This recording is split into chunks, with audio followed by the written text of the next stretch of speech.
Hi, Dr. Rogers and classmates. Um,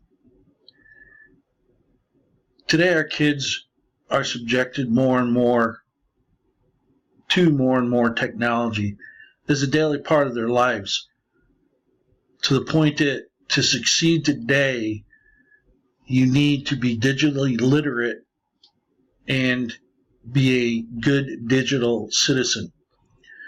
Simply put, to be a digitally literate means you need to know how to use technology correctly and to be able to understand the information that you gather by using the digital tool. Being a digital citizen means that you're going to use the digital technology in an appropriate manner. Some key points from reading.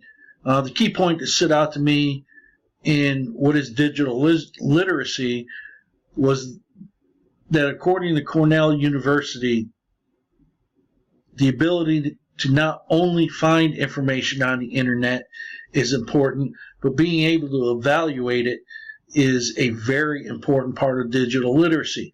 This means that when you find the information or you find an answer to a question, the student is able to determine whether or not that's good information, whether it's true or not, and the source is reliable. With all the false information out there and fake news that we hear about every day, it's important that the teachers are teaching the students what is true and what is not true on the internet. Despite what some think, just because it's on the internet does not make it true. What really opened my eyes in 7 reasons why digital literacy is important for teachers, written by Leanne Levy, was point number 3 about closing the digital divide. And that was that 31% of urban schools and 41% of rural schools do not have an internet connection. And to make it worse, many of those children that go to those schools, when they go home, they have no access to the digital world. They may not have a computer, they may not have the internet, or they may not have anything at all. This makes it very difficult for those children to succeed in a digital world.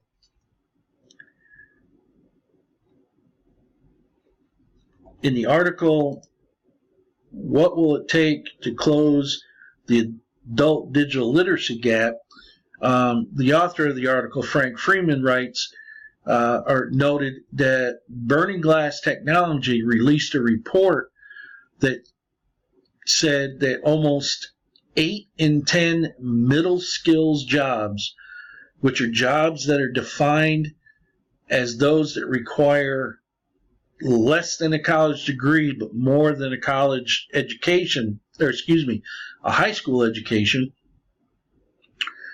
now require basic digital skills. These jobs represent 39% of the of the overall U.S. job market, and can often serve as a vehicle for upward mobility, or lead to better paying jobs for some of these individuals. But the report also noted that hundreds of thousands of Americans are lacking the skills necessary to land these digitally intensive jobs that on average pay 18% more than those that don't require any digital fluency at all. My understanding of the two terms, digital literacy and digital citizenship, has been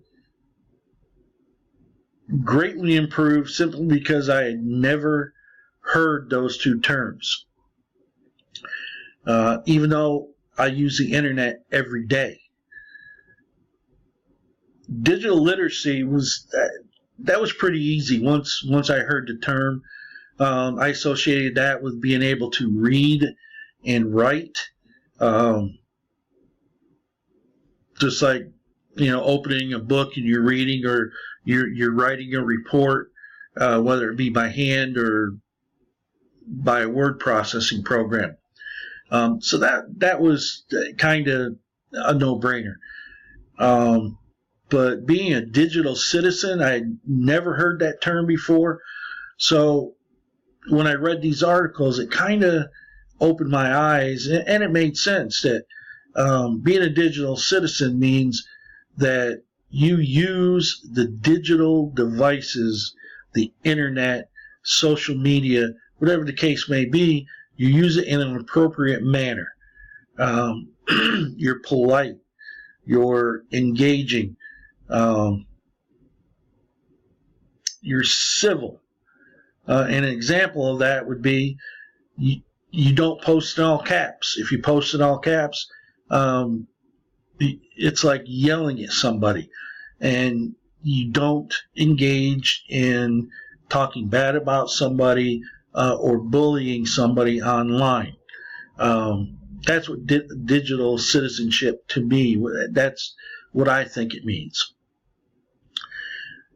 Teaching these two things are very important. You hear it every day about students being bullied online to the point that they take their own lives. So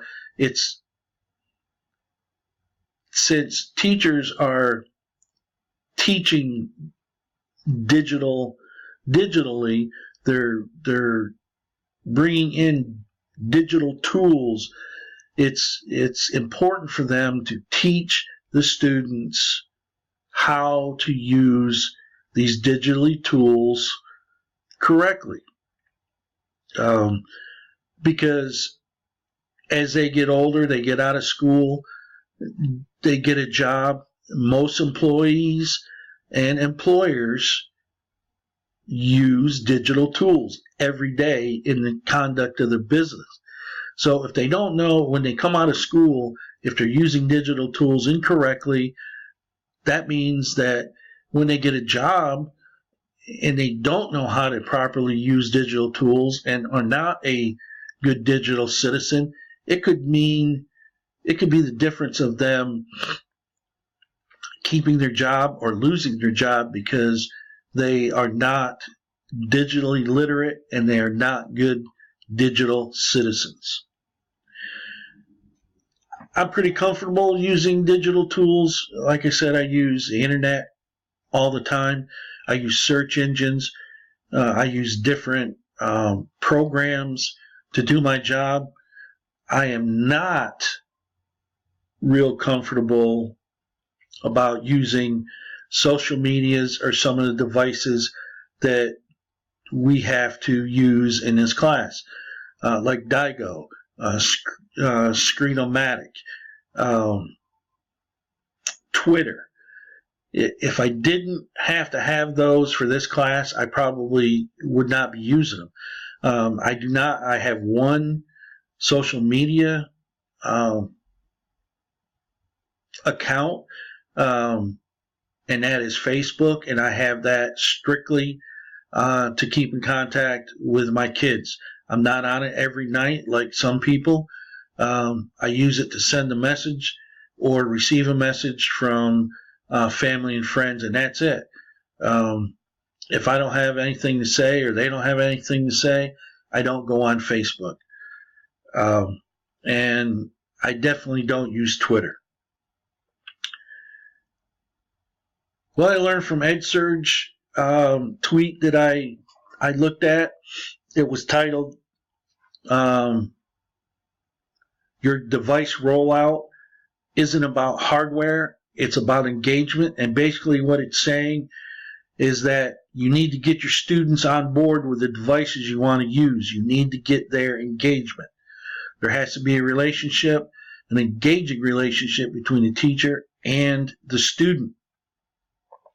And it goes on to say say that if the students do not care about using the device that you're trying to roll out, and they don't use it on a regular basis, getting them to use that device actually becomes a distraction and slows down learning, which is the opposite of what you want them to do. So you need to get them on board. You need to get them engaged so they'll use the technology that you're trying to use to make their life better. Last, I think my favorite and useful tool, it's pretty simple, it's pretty basic, is a video conferencing. And the thing that's great about this is with video conferencing, you can set it up to where you can listen in on a lecture that's being given on a topic that you may be discussing in your classroom.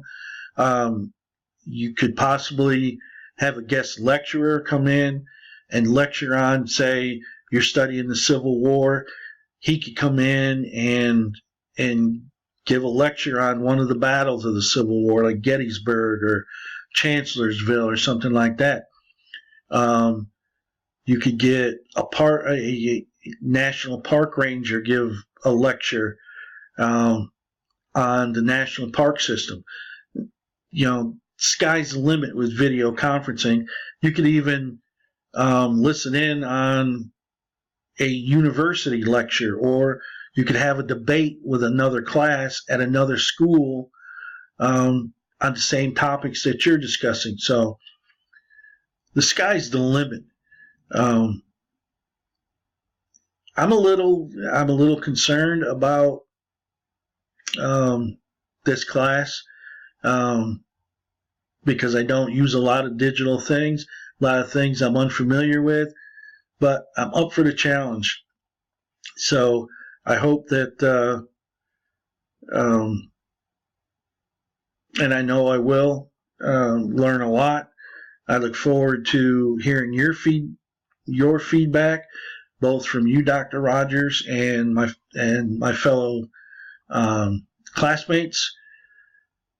So I am ready, willing, and hopefully able to grasp this integration of technology into the classroom. Thanks, and I look forward to hearing your feedback.